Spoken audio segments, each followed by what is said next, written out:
Bom dia para vocês. Hoje é domingo e a gente vai ler 2 Crônicas 4. Vamos ler 2 Crônicas, capítulo 4, tá?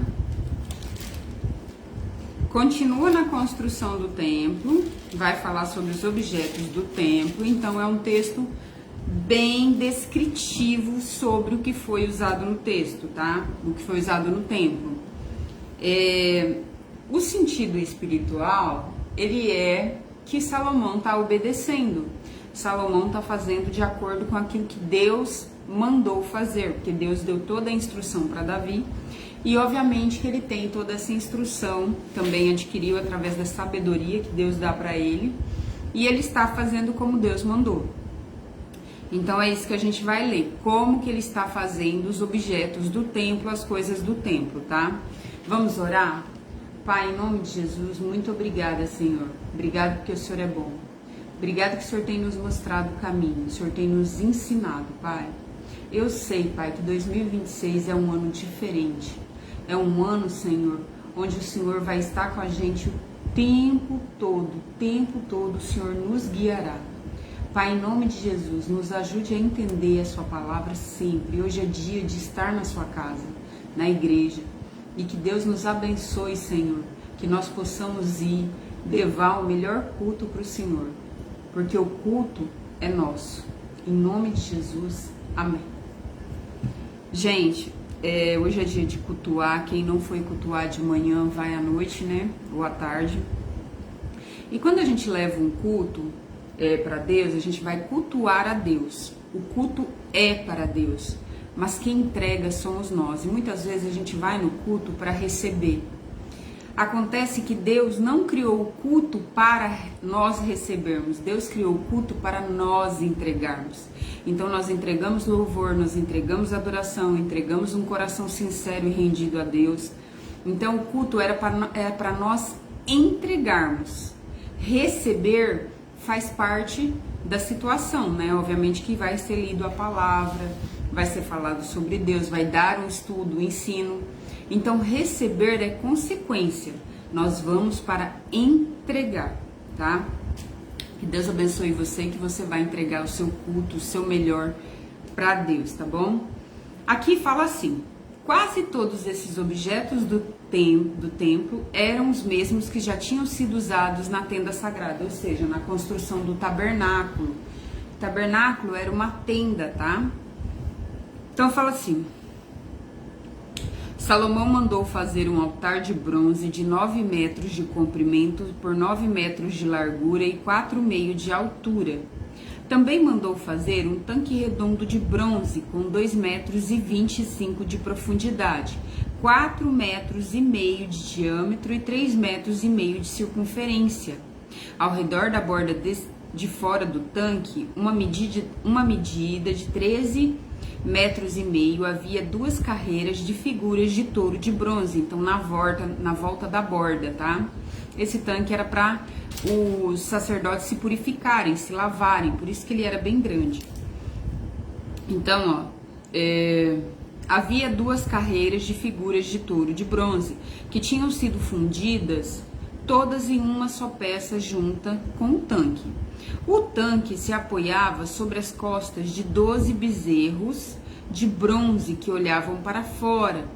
3 olhavam para o norte, 3 para o oeste, 3 para o sul e 3 para o leste. A grossura das paredes do tanque era de 4 dedos. A sua borda era como a borda de um copo, curvando-se, né? Levemente curvando para fora, né? Então, era uma borda redondinha, tá? Como de um copo. A grossura das paredes do tanque era de 4 dedos, a sua borda era como a borda de um copo, curvando-se para fora com a pétala de lírio. A capacidade do tanque, assim, né? Dessa forma, o lírio, ele é aberto, ele é assim, ele é uma flor assim, aberta. Então, fazia-se assim, levemente aberto. A capacidade do tanque era de mais ou menos 70 mil litros. Fizeram também 10 bacias nas quais eram lavado tudo o que eles usavam para o sacrifício de animais. 5 bacias foram colocadas no lado sul do templo e 5 no lado norte. A água do tanque era para os sacerdotes se lavarem, se purificar. Fizeram 10 candelabros de ouro, como havia sido ordenado. Eles foram colocados no templo, 5 no lado sul, 5 no lado norte. Fizeram também 10 mesas. Todas foram postas no templo, 5 no lado sul, 5 no lado norte. Fizeram também 100 vasilhas de ouro. Construída no pátio interno, para os sacerdotes, o pátio principal, as portas do pátio foram revestidas de bronze. O tanque foi colocado no canto sudeste do templo.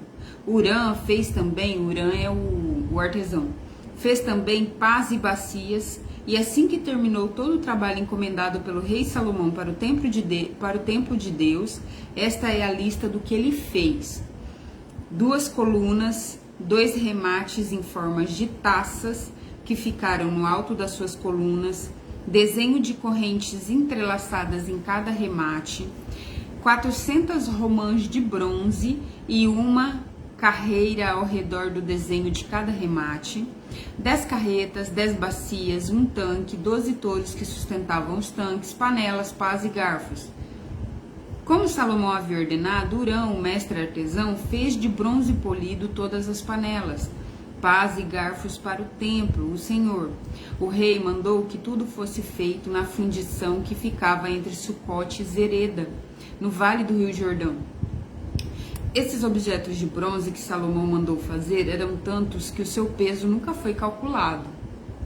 Ou seja, era muita coisa. Ele trabalhou, não sei nem quanto tempo, 1 ano, sei lá, mais, por aí. Salomão também mandou fazer para o templo os seguintes objetos de ouro: o altar, a mesa para os pães oferecidos a Deus de ouro, o altar e os pães oferecidos a Deus, os candelabros e as lamparinas de ouro puro, que ficavam acesas em frente ao lugar santíssimo, conforme havia sido ordenado, as flores, as lamparinas e as tenazes, as tesouras que cortavam o pavio e a lamparina, as vasilhas, os pratos para incenso e os braseiros. Todos esses objetos foram feitos de ouro puro. A porta da entrada do lugar santíssimo e a porta do lugar do templo, do lugar santíssimo também. Vamos lá, vamos ler de novo. As portas da entrada para o lugar santo e as portas do lugar santíssimo também era de ouro. E aqui acaba, tá? Então Salomão está fazendo tudo conforme Deus mandou, está cumprindo a ordem e a palavra do Senhor. Tá? Que nós possamos também fazer aquilo que agrada a Deus. Como? Orando todos os dias. Gente, a gente só fica de pé quando a gente tem uma vida de oração, tá? Porque é muitas vozes na nossa cabeça, é muitos sentimentos, é muitas emoções. O tempo todo o diabo, essas vozes, esses sentimentos tentam nos levar para lá, para cá, nos fazer como folha jogada ao vento. Se você tem em dia a sua oração, se você está conversando com Deus todo dia, levando para Ele as suas aflições, seus medos, suas angústias, as fofocas que você deixa de fazer, você leva para Deus. Se tudo isso está no pé do Senhor, né? O que te fizeram, se foi algum mal, se tudo isso continua do pé do Senhor e você não leva para absolutamente ninguém. Lembrando que uma coisa que o Espírito Santo me disse essa semana aconteceu um fato comigo, né? E eu peguei e falei com Deus e Ele falou para mim: se você não falar para ninguém, eu cuido disso. Então o que acontece? Quando a gente às vezes é injustiçado, às vezes é caluniado, às vezes desprezado, às vezes qualquer coisa que acontece conosco, se nós levamos para Deus, Deus faz justiça na medida certa, porque Deus sabe a intenção, Deus sabe o que aconteceu de fato, quem tem ou não tem razão. Mas se nós começamos a sair e falar para os nossos amigos, para as pessoas em volta, se a gente começa a denegrir a imagem do outro, e a falar isso, e a falar aquilo, e não sei o que, e fazer fofoca, e blá blá blá blá blá blá, Deus não pega mais para Ele. a causa, ele te solta, ele deixa na sua mão. E na nossa mão a gente não consegue fazer de fato uma justiça. Quando você é injustiçado, pela força do teu braço, você não consegue fazer justiça. Porque sempre você vai dar numa medida desproporcional, ou seja, ou você vai dar mais ou você vai dar menos. E pior, quando você fofoca, que é falar das suas injustiças para os outros, você degrine o nome de um irmão. Se você degrine o nome de um irmão ou de uma irmã, porque todos nós somos irmãos em Cristo, se você degrine o nome de uma pessoa, o que acontece com você? Você cria um pecado, você vai pagar por esse pecado, ou seja, além da injustiça que você sofreu, você não consegue se vingar, você cria um pecado e você plantou grama e vai pastar. Olha, você tinha um problema, agora você tem dois. Entende? Então, não. Feche a boca. Aprenda a ficar calado. Ah, me fizeram uma injustiça. Vai orar e fala com Deus. Deus é especialista em resolver injustiça. Qualquer tipo de injustiça, Deus resolve. Faz o que tem que fazer aqui com a lei dos homens e pegue o que é injusto e leve para Deus. Se não tiver nenhuma lei, você leve para Deus e deixa que Ele resolve as injustiças, entende? Porque Deus é fiel para quem anda na sua palavra, porque Ele é fiel na palavra. Deus não é fiel a nós, Deus é fiel à palavra dele. E se nós estamos andando na palavra dele, consequentemente a gente vai aproveitar e desfrutar dessa fidelidade que ele tem na palavra dele. Então que nós possamos silêncio. Aprenda a ficar em silêncio, sabe? O silêncio é divino. Fique em silêncio. Silêncio é divino. Eu tenho aprendido muito isso, mas muito, muito, muito, muito. Eu estou aprendendo com o silêncio. O silêncio é maravilhoso, sabe? Ele é uma bênção, o silêncio. Então aprenda com o silêncio. Para mim, que sempre fui uma pessoa muito barulhenta, muito expressiva, tá sendo assim um aprendizado genuíno, maravilhoso, sabe? Tanto no profissional quanto na vida pessoal, tá sendo maravilhoso aprender com Deus e obviamente no profissional também. Silêncio. Silêncio é maravilhoso.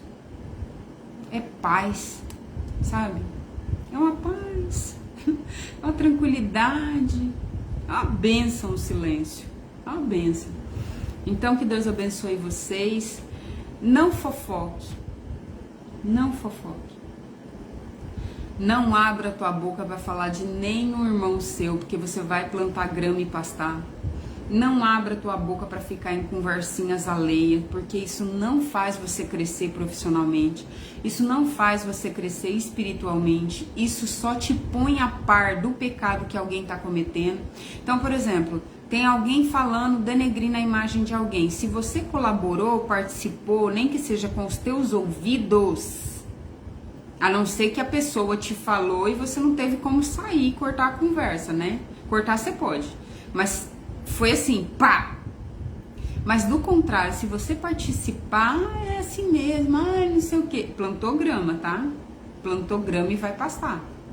Porque você é co-participante. Lembra que quando Cristo deu uma nova vida para nós, nós somos herdeiros de Deus e co-participantes dessa herança, ou seja, através de Jesus.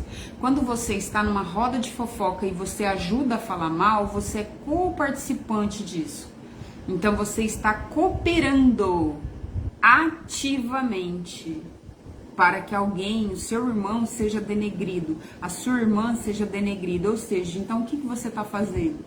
Plantando grama e você vai pastar, porque tudo que se planta se colhe aqui, não vai nem morrer. Vai colher aqui primeiro para depois morrer, tá? É uma lei. É uma lei, Deus não vai revogar essas leis. Então não fofoca. Ó, ouviu alguém falar mal de alguém? Se retire em silêncio. Ó, eu não quero participar desse assunto não. Eu não. Fala pra ele, fala pra ela. Entendeu? Corta assim. Não, fala pra ele, fala pra ela.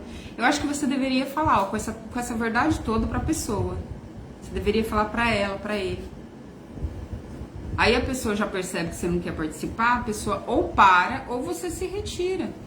Sabe? Dá uma disfarçada, se retira do ambiente, sai, porque isso não traz crescimento.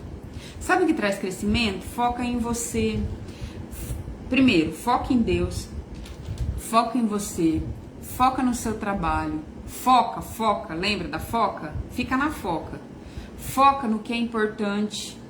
Esse 1 milhão de notícias, esse 1 milhão de dados, 1 milhão disso, 1 milhão daquilo. Esquece, deleta tudo isso, ó, silêncio. Mente barulhenta, não vai pra lugar nenhum. Ó, foca em Deus, em você, no seu trabalho, nos seus filhos, na sua família. E ó, silêncio. Silêncio é ouro, vale paz. Silêncio. Deus abençoe vocês, bom dia. Até amanhã. Eu volto, hein? Vai pra igreja, hein? Tchau.